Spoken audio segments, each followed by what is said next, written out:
Title.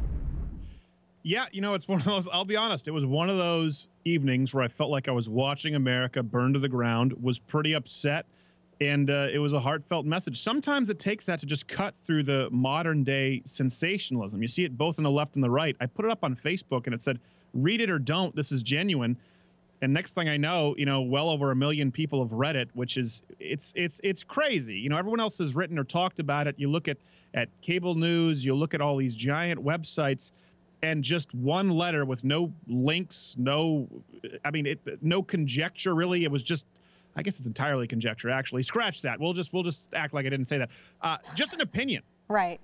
Just resonated. I mean, it is, and it does feel like America's burning. I mean, they burned down an old folks affordable housing center, and then they burned down a church bus, which I don't understand what either of those two things. I mean, you know, it's not like anybody said, "Oh my gosh, thank you so much for looting the Michael Kors. I'm back alive again," said Freddie Gray. That didn't happen, Stephen. That never happened.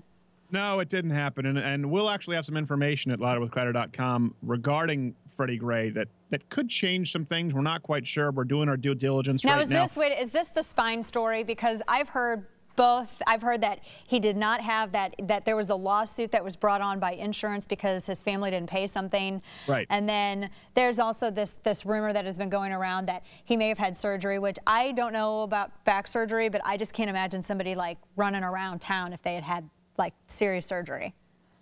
Well, I want to reserve comments on whether that's the story or not, but with back surgery, it depends on the surgery. I mean, there are some people who can be bouncing back within a couple of weeks, or either way, you certainly shouldn't be selling. Though. Yeah, not like 8 weeks later. Yeah, it depends and honestly, it depends what it is. They have laser surgery now where they go in and anyway, we're getting into medical terminology. See, we're going into the ditch with a Slurpee. Let me ask you Either way though, Dana, either way, regardless of your back surgery, no one should be back to the street selling drugs within weeks. That's general protocol. Did you see the mom, the video of the mother who went and she saw her son who was attempting to riot with his friends?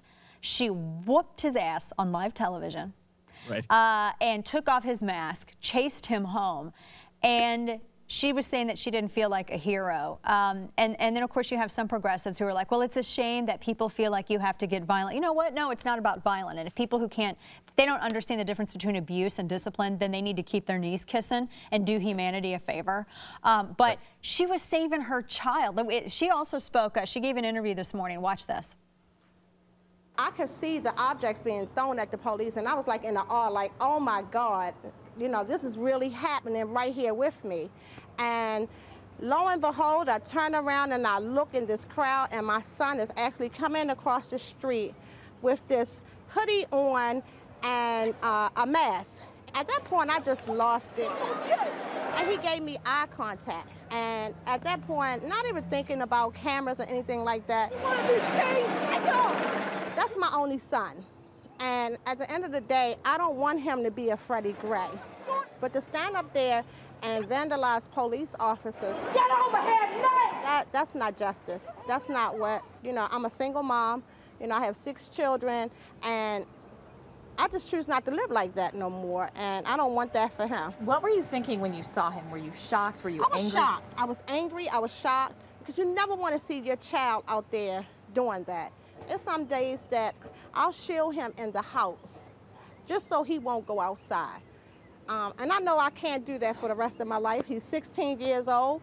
You know, he's into the streets. What was his reaction when he saw you, when you kind of pulled him out of the crowd, and then, you know, what was that ride home like? He said to me, he said, Ma, he said, when I seen you, my instinct was to run.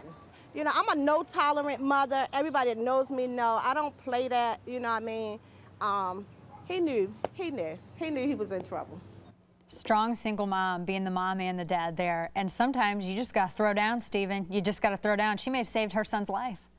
Yeah, and obviously hats off to her. I wish there were more dads in these situations, obviously. A mom and a dad are both important. In this case, from what I understand, the husband had a heart attack, which is a tragedy. There was also another great interview where she gave on CBS this morning. Yes. And she said, who's to say, you know, I don't want my son throwing rocks or bricks at cops. Who's to say that I won't need them to come protect me, and they won't want to come do that because of what he's brought onto them? That, to me, was very telling. That tells me it's someone who gets it.